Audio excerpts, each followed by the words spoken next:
Mahilig po ba kayo mga bossing ko sa mga pampaswerte? Asya mga bossing ko, ako may i-recommenda sa inyo mga bossing ko. Dahil ngayon ay usong-uso ang abukado, hindi na kayo mahihirapan na gumawa ng mga pampaswerte. Bukod sa nakakain na kayo sa mayaman sa potassium, eto pa mga bossing ko ay may dulot pang swerte lalo na tungkol sa usapin ng pera. Yung buto po natin, huwag nyo munang itatapon or ibabad nyo po ito sa tubig. Hayaan nyo po siya na may sisibol po siya dito. Yung pinaka kuntil na yan na sisibol ay kunin nyo po. At pagkatapos mga bossing ko, ay mag-wish kayo sa may silangan na hawak yung kuntil.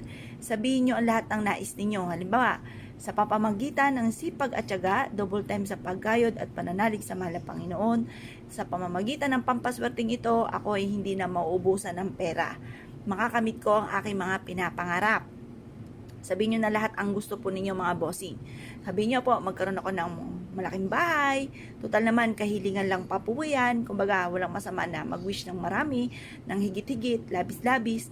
Pagkatapos, i-wish na rin na magkaroon kayo ng sariling negosyo, na dito na kayo yayaman. Ganun po ang mga pag-wish. Walang gamit na sana, direct to the point. At pagkatapos, ibilad iyong kuntil sa sinag ng araw hanggang alas 8 ng umaga. Tapos, ilagay nyo po ito sa pitaka po ninyo. Magdudulot po yan ng swerte. Ngayon po mga bossing, pwede rin naman dito sa mismong buto. Ito po, ipuklatin nyo po ito, itong ating mismong balat na ito mga bossing.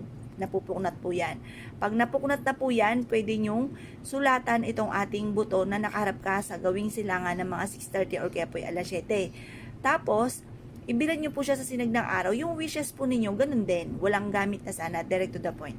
Magkaroon ako ng negosyo na dito na ako yaman, magkaroon ako ng mga matagal ko na pinapangarap, ganun po ang inyo pong i-wish. Pagkatapos po mga bossing ko, ibibilad nyo rin po sa sinag ng araw at pagkatapos ilalagay nyo ito sa mataas na lugar kasi nga po sinulat nyo yung inyong kahilingan.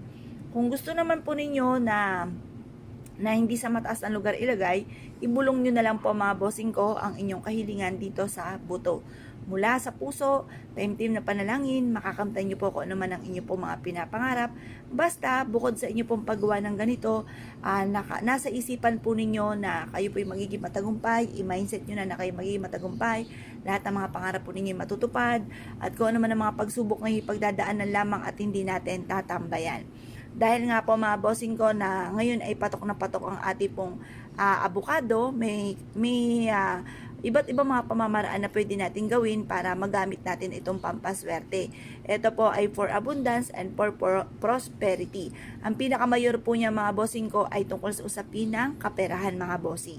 Ngayon pa mga bossing ko kayo pinaniniwala, asya, pag kayo nakabili, ay yung buto ay huwag nyong itapon at meron tayong pwedeng gamitin, meron tayong pwedeng gawin na pampaswerte sa pamamagitan ng buto ng avocado mga bossing. Asya kung kayo pinaniniwala at nais po itong gawin, good luck po sa inyo po lahat.